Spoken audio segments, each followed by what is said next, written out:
A terrified 9-year-old boy dangled like a raw piece of meat in front of a pack of prisoners. Dangle that bitch ass nigga, man. Stop fucking stealing out your mom's purse for them Robux. One time they even showed these children a body and described to them what their parents would experience if they go to jail and die while on the inside. He has openly admitted that the children they decide to be on the show are not the ones that they think will change, but rather the ones with the best personality. It really How Beyond Scared Straight failed to prevent kids from becoming criminals. Hey, this is a good video, my nigga. Yo, if you never watched Beyond Scared Straight, that's back when YouTube was so litty. You was watching shows, it'd be like Beyond Scared Straight episode 7 part 1. And you watch 4 minutes of it. Then you watch part 2, part 3, part 4 out of 5, part 4 missing. I want to say Beyond Scared Straight had no effect on the kids that came on the show. Because I feel like if you bad enough to put them on Beyond Scared Straight, chances are they're already on that path. It's already set. Whether they tough or not, they already got their mind made up that they want to be tough. So I don't think the show is either going to stop that or propel that, to be honest. That's my opinion. But let's find out what the show actually did. Beyond Scared Straight is easily one of the most controversial shows in history. Parents of troubled youth pay for their children to tour the inside of a prison or county jail so they can be exposed to the dark reality of life behind bars. When they arrive, they meet with real inmates who strike fear into them. Keep it a buck. Would you be scared if you was on the show? I feel like if you scared for no reason. Like, you already know they can't touch you. Except for that one girl that she swung on a cop, if you remember that scene. And then my little savage that said, they said, go through the door. He said, I can't. They said, why not? He said, because the door's not open. Savage. I hope he saw that clip. Them with threats, with the goal being to prevent today's teenagers from becoming tomorrow's prisoners. But their exposure therapy techniques are definitely questionable. What the f wrong you, dog? Chill out.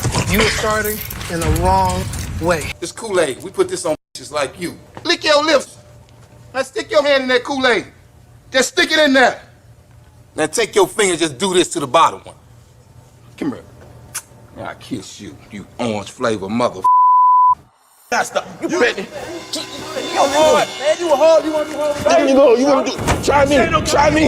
Yeah, try me. I want you to try me. I want you to try me. Try. Now, there's no doubt that the show is entertaining and has given us some pretty hilarious moments over the years. I don't feel bad for these niggas, bro. Half of them was putting their hands on their moms and stuff like that. They was really doing too much, stealing out the house and stealing cars, whatever. If they get yoked up a little bit, get caught a bitch, like, ain't nobody gonna die. However, our entertainment is at the expense of children's suffering. And the craziest part is, it has been proven on multiple occasions that Scared Straight doesn't work. In fact, it might actually increase their chances of becoming lifelong criminals. A lot of people don't realize that Scared Straight is not just a television show on A&E. It's a program that has been implemented all over the United States for the past 50 years. And the reason it got so popular was based on just one alleged successful experiment. Scared Straight was the name of a television documentary released in 1978, produced by Arnold Shapiro. It was critically acclaimed, won an Academy Award, and even won an Emmy. See, they're gonna put lipstick on your lips, earrings in your ear, and have you swishing your ass up and down these tears, hustling cigarettes for your man. What did I say? What did I say, mother? You're here for 2 hours. You belong to us for 2 hours.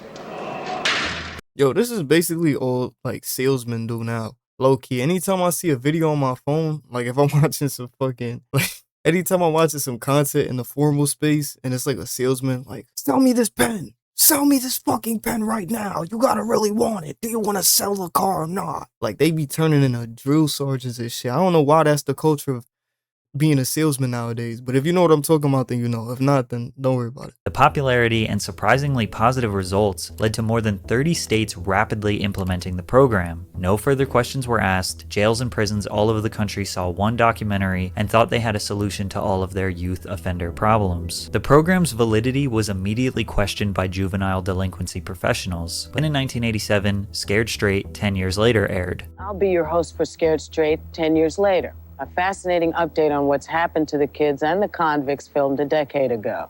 What I steal, I need, and I want. That's embarrassing. 10 years ago, yeah, I did that. I did that to look good. Now the difference is I want to look good, but I like to pay for what I take. We got to see the original 1978 crew, and they all explained how much the program changed their life for the better. The second half of the documentary introduced a new group of troubled teenagers. After their trip to Rahway State Prison, the documentary claimed that all 17 of the youth offenders were crime-free just 3 months after their visit. Then MTV connected with Shapiro for another sequel, Scared Straight 99. Honestly, I can't be mad at bro. Like, even if the technique don't work, you gotta understand, like, for him to pioneer a show like this, he must have been real passionate on the topic, you know? So, like, at the end of the day, you can't be mad whether it's questionable or the show or some questionable prerogatives moving forward. You gotta kind of just have some admiration for the fact that somebody chose to dedicate their work to being to influence kids and, just the youth as a whole, just to not really want to go through the justice system and end up in jail and all that. So this documentary was potentially the most raw and shocking of them all. The prisoners were threatening these kids to levels we had never seen before. One inmate made a kid hold his pocket as he walked around the cell. As a matter of fact, hold on to this mother. Hold on to my mother. Right, don't get killed, mother. And you walk with me, mother.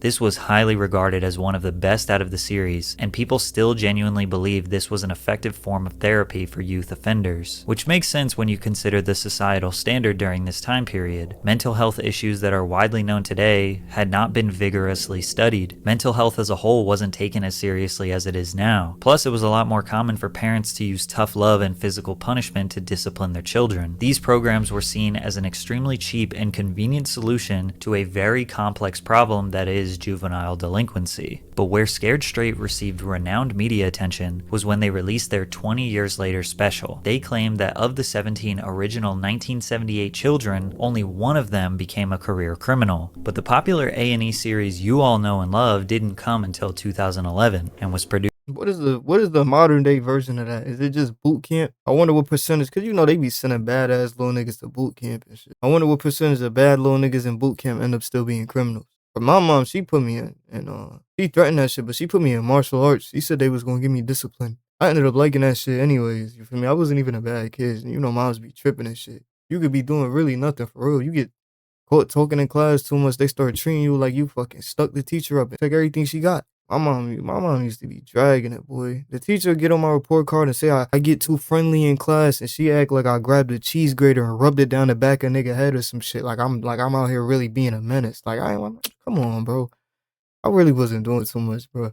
Produced by the same man, Arnold Shapiro. But first, a quick word from our sponsor, Night to Cat, as inmates. So by the time most of us became aware of Scared Straight, it had already been a well-seasoned program all over the United States for 30 plus years. Beyond Scared Straight was a TV show that documented the experiences of troubled children as they embarked on a forced tour of a maximum security prison or jail. During the tours, inmates and officers would go to the greatest lengths, roughing them up, anything they could do to shock the children and make them terrified of going to prison in hopes that it would steer them clear of a life of crime. For life. What's up? You like to fight, homie? That's what you like to do, huh? You little bitch. You's a bitch, homie. You's a Pop-Tart. I see right through you, homie. You better not stop. You better. Yo, hard, man. You a hard. You want to do There you go. You want to try me? Did you smirk at me? He says he don't know. You can't. Yeah, bro. Any nigga yelling at me and come towards me, lunge towards me in this form, I'm not even gonna lie. I gotta take several steps back, or I gotta step forward and throw nothing but elbows. Because this nigga came at me crotch first, gang. I just feel like this nigga yelled at him, and he's still eyed a crotch level with him while he's climbing over this table. Like, it got worse, and he's still not reacting. And then it got even worse. This nigga he might be one of the ones that stayed a criminal, because this nigga is clearly fearless. The most eye-opening realization about this show is that the Scared Straight program was proven by the federal government not to work. Since the release of the original film, many justice institutions and criminal prevention professionals have thoroughly studied the effects of the program to determine if it actually works. Surprisingly, numerous studies have shown that the Scared Straight method can actually do more harm than good. The most significant study was conducted by the US Department of Justice after the release of the original film. They examined the outcomes of 9 controlled trials conducted from 1967 to 1992. This involved over 900 children, with the average age of 15 to 17, who participated in Scared Straight-like programs in 8 different states. Also, each study was conducted by a different research team. Every one of these studies also had a control group that did not attend a Scared Straight program, so they were comparing youth offenders who went to Scared Straight versus youth offenders who didn't attend one, and measured their likeliness to become a reoffender. The study found no evidence to support the effectiveness of Scared Straight in similar programs. In fact, all analysis showed that involvement in these programs increased measures of crime and delinquency. The group. But how we know these niggas not lying though? Hear me out. What if this program was working, right? And then the black people was the low key getting the numbers down, and then the government. Nah, I'm just playing. Every one of the 9 studies, the group who went to Scared Straight had a higher rate of reoffense than the group who didn't go. After this comprehensive study was published, many others were conducted with different test subjects, different age groups, and different crimes. Many of the studies would produce very similar results. To make things worse, these programs could potentially violate federal law. In 2002, which was 9 years before the first A&E episode aired, the Office of Juvenile Justice and Delinquency Prevention in Washington informed all states that Scared Straight programs or similar programs may violate the separation requirement of the JJDP Act. In short, it's illegal to have kids in jail with adults, which makes this clip even harder to watch. A terrified 9-year-old boy dangled like a raw piece of meat in front of a pack of prisoners. Dangle that bitch ass nigga, man. Stop fucking stealing out your mom's purse for them Robux, and stop stealing out the book fair because you want the new Diary of a Wimpy Kid, bro. I don't give a fuck. Nah, you feel me? At the end of the day, gang, this is not like these niggas is over. Like, they not spending the night here, bro. They here for the day. We scare them up a little bit. Shake the little gumball machine head ass nigga, because he's doing a little bit too much trying to fight at school and act like he's in a gang and throw gang signs. But the most we got to do is grab him up by his Crocs and shake his stupid ass. Then so be it, bro. Like, there's no reason for this to be that big of a deal, if you ask me personally. Like, I know they saying that statistically it's not working, but don't say like, oh, we shouldn't be doing that, bro. It's dangerous. His crime, stealing pocket change from his mom and lying. I knew he was stealing from his mom. I don't care. I never cared. Matter of fact, I probably won't care even if you say something about it. Now, I definitely won't care. I'm going to pick up my little son, yoke his ass up if he's stealing money out of my wife's pocketbook. You stealing from your parents, bro? The lowest of the low. Lowest of the low, bro. That's crazy. I think we can all agree that traumatizing a child to this degree for stealing pocket change is insane. Then filming it, editing it, and putting it out. It's not insane. My kid stealing from me would traumatize me as a grown-ass man. Traumatizing, nigga. You put your kid in sports, you want them to do the right thing. They come home, you find pictures of them throwing up gang signs, trying to find some other nigga to be his big homie. Can you have a father? That's me. I'm traumatized. Plenty of things that little nigga could do that would traumatize me. So to me, whatever, bro. Ain't that big of a deal. Into the world is next level. One time they even showed these children a body and described to them what their parents would experience if they go to jail and die while on the inside. You could see a dead body in a fucking classroom. You could see a dead body in an anatomy classroom, a hospital. But it's bad because we show you a dead body in here because you want to be fucking shoplifting. Come on, bro. Toughen up. Troubled kids are so afraid of prison that they change their ways to avoid such a dark future. However, there are multiple examples that say otherwise. Toby Keith Johnson was first featured on the show on season 3, episode 13. He was quiet and didn't show any emotion. The guards tried to break him down and make him feel bad about his choices, but he didn't budge. At the end, when the parents reunite with the children, Toby's mother didn't show up. 8 months later, Toby was featured on the show again. This time, he was an inmate. He was incarcerated for allegations of assaulting his mom. He got out 2 years later on. Damn. So are they kind of going towards the route of like, if you come to the show, you are able to withstand it, it's going to make you exponentially more on that path because you realize like, oh, nah, I'm not even, this shit ain't even that bad. It's kind of cool in here. Damn, y'all niggas got cars, chests? Shit, way better than my crib.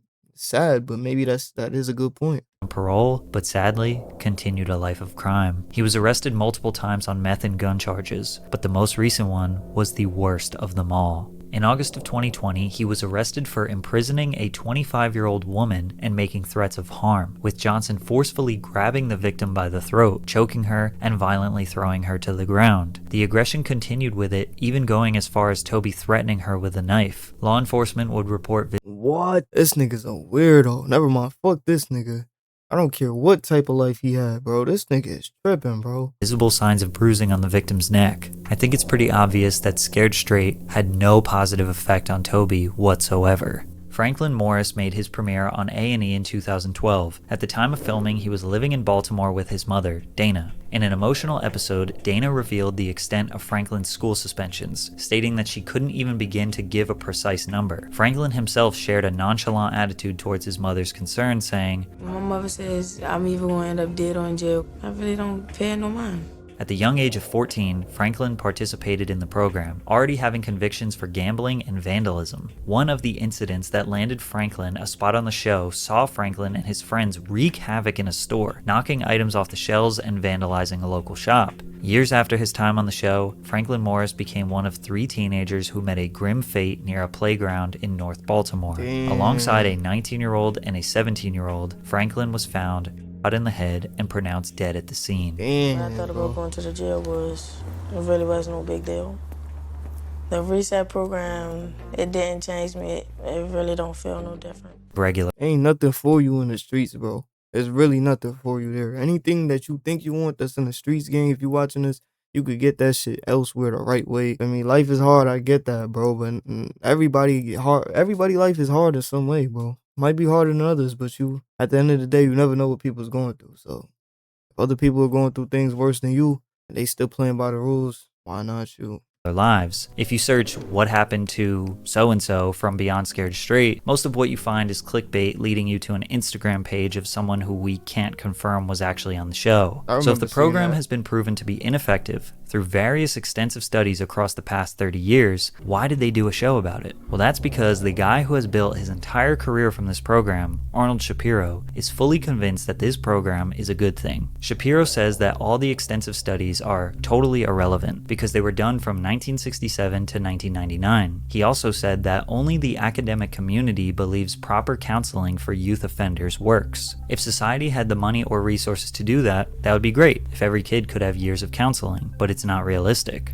Depending on, no matter who you agree with in this instance, I'm actually glad that's the angle he's coming at it from. I thought he was going to be on some dickhead shit where he's like, well, it's totally irrelevant because he's making all this money. I mean, that could be the case, but, he could have just straight up said it. Like, you know what I'm saying? I'm still going to do the show. I don't care what they say. At the end of the day, people love it, blah, blah, blah. But at least he actually feels like he's not doing, the wrong thing, which doesn't excuse it if it is. I'm leaning more towards, it's probably not working. If it's not working, it's not working. But at least he still feels like, it's coming from a place of like, compensation for what he feels is not going to happen. And it's not realistic. And it's true. Everybody's not going to be able to get counseling. Profits from the show to get these youth offenders counseling, since society doesn't have the money, right? Shapiro shrugs off the criticism of Scared Straight. There's every variation. It works for some, it doesn't work for some. But you can say that about any program that exists. Shapiro thinks that as long as it works for some, then it justifies the program. He has openly admitted that the children they decide to be on the show are not the ones that they think will change, but rather the ones with the best personality. It really is based on their personalities and what happens with them. We didn't have any belief that Brandon T. from Michigan, who stood up to the officers and just kind of had a meltdown, would ever change. Even when the tour was over, he got thrown out, but we still picked him because it was so explosive, and we never saw anything like that before or since. Although other kids have stood up to officers, it's amazing. When I went through high school or even college, you never thought you would disrespect a teacher or an authority figure, especially somebody in law enforcement. But these kids have no fear. It's crucial.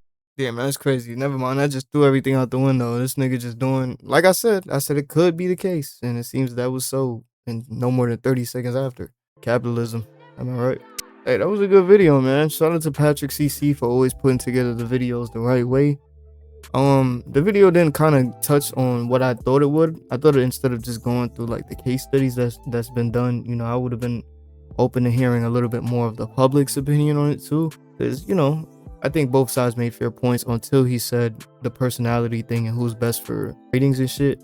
I think he did have a fair point there where he did say, you know, like all programs work for some people and the ideal solution often is not the realistic solution, which I do agree with. But what can I say? The video was still enjoyable. If you enjoyed this video, make sure you like, comment, subscribe, and let me know what you want me to watch next.